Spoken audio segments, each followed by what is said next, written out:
আজ আমি এই পাট শাক দিয়ে তৈরি করে নেব দু ধরনের মুখরোচক এবং ভীষণই টেস্টি বড়া, যেগুলো আপনারা খেতে খুবই ভীষণ পছন্দ করবেন। গরম গরম ভাতের সাথে এই বড়াগুলো খেতে খুব ভালো লাগে। তো চলুন দেখে নেওয়া যাক। আর সঙ্গে রয়েছে আমি সুস্মিতা, আপনারা দেখছেন আমার চ্যানেল পালবাড়ির কিচেন। তো চলুন দেখে নেওয়া যাক আজকে এই পাট শাক দিয়ে দু রকম বড়ার রেসিপি। প্রথমে আমি একটা পেঁয়াজ নিয়ে নিয়েছি, পেঁয়াজটাকে ভালো করে চপ করে নিচ্ছি, ঝিরিঝিরি করে এরকমভাবে পেঁয়াজটা কুচিয়ে নিচ্ছি। এরপর একটা কাঁচা লঙ্কা কুচিয়ে নিচ্ছি,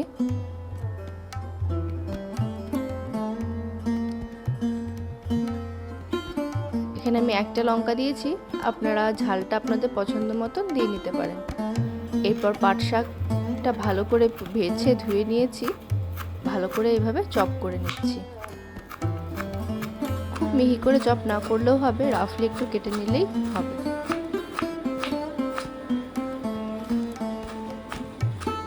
এরপর একটা বোলের মধ্যে কুচনো পেঁয়াজ, কাঁচা লঙ্কা আর পাট শাকটা দিয়ে দিলাম। এর মধ্যে আমি দিয়ে দেব 4 টেবিল স্পুন চালের গুঁড়ো,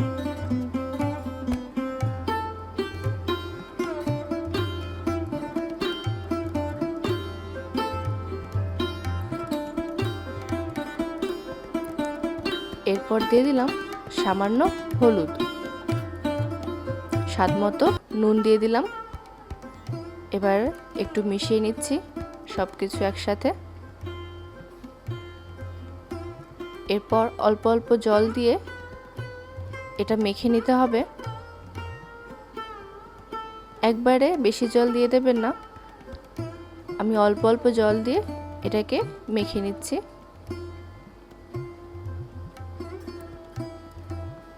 আর কোনো মশলা এর মধ্যে আমি দেব না, তাহলে পাট পাতার যে গন্ধটা সেটা পাওয়া যাবে না।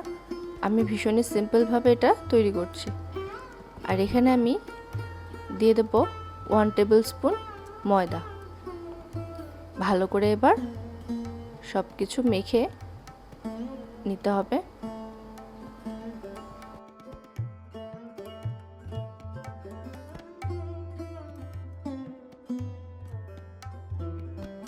এরকম আঠালো টাইপের হবে মাখাটা, এইভাবে পাট শাকটাকে মেখে নিতে হবে।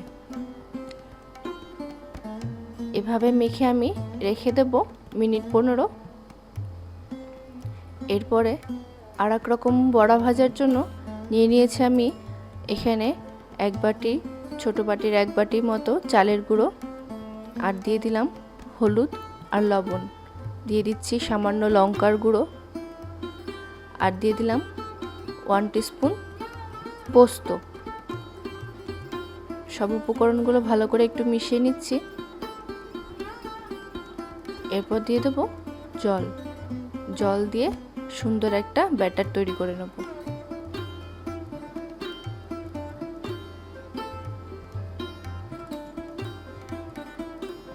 আর একটু সামান্য জল দিয়ে দিচ্ছি।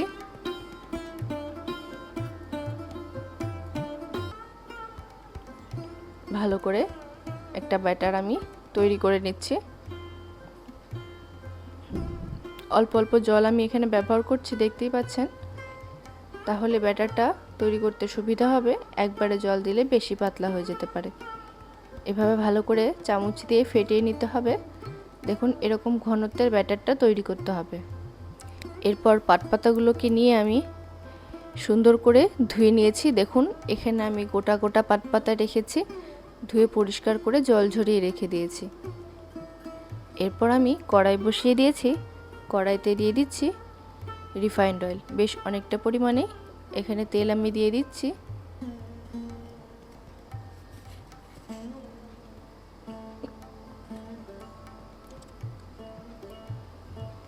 এরপর এভাবে দুটো পাট পাতা আমি জোড়া করে নিয়েছি, তারপরে এইভাবে ব্যাটারে ডুবিয়ে এপাশ ওপাশ করে ব্যাটারে চুবিয়ে তারপর আমি এটা তেলের মধ্যে দিয়ে দেব। তেলটা গরম হয়ে গেছে। এইভাবে এক এক করে পাটপাতাগুলো আমি ব্যাটারে ডুবিয়ে ডুবিয়ে তেলের মধ্যে দিয়ে দেব। দেখুন কত সুন্দর ফুলে উঠেছে। ব্যাটারটা যদি ভালোভাবে ফেটানো হয় তাহলে পাটপাতার বড়াগুলো এরকম ফুলে উঠবে।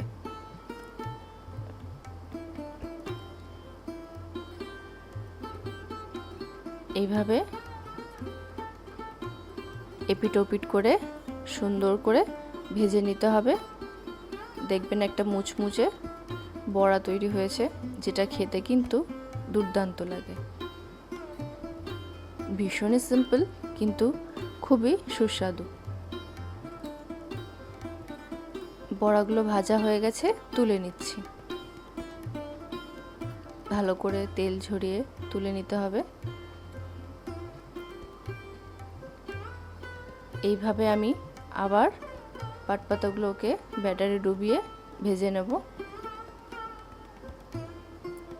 সমস্ত বড়াগুলো আমি এই একই রকমভাবেই ভেজে নেব। ওপর থেকে এভাবে একটু একটু করে তেল ছিটিয়ে দিলে দেখবেন সুন্দর ওপর থেকে ব্যাটারটা ফুলে উঠছে।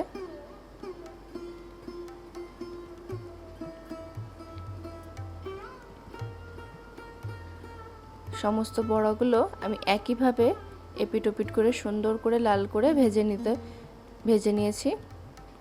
এরপর আমি নেক্সট এই বড়াটা তৈরি করে নেব, যেটা আমি পাটপাতা কুচিয়ে মেখে রেখেছিলাম।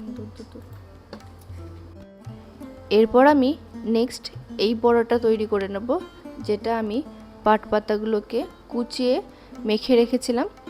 এবার হাতে নিয়ে এইভাবে গোল গোল করে শেপ দিয়ে আমি তেলের মধ্যে দিয়ে দিচ্ছি।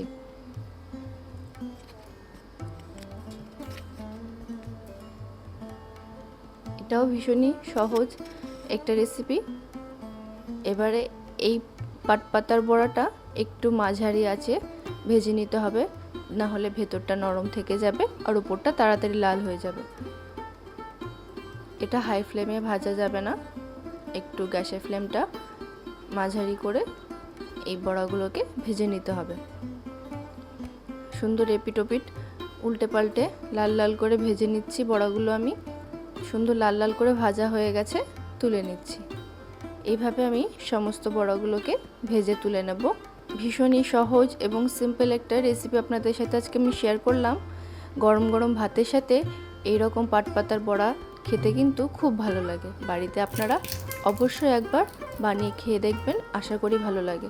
এই বড়াগুলো কিন্তু ভীষণ মুচমুচে হয়েছিল, ভেতরটা কত সুন্দর ভাজা হয়েছে। তাহলে ভিডিওটি যদি আপনাদের ভালো লেগে থাকে তাহলে অবশ্যই একটা লাইক করে দেবেন, আর আমার চ্যানেলটি সাবস্ক্রাইব করে দেবেন। পাশে থাকা বেল আইকনটা প্রেস করে দেবেন, তাহলে যখনই আমি একটা ভিডিও আপলোড করব তার ইনস্ট্যান্ট নোটিফিকেশান আপনাদের কাছে পৌঁছে যায়। ধন্যবাদ।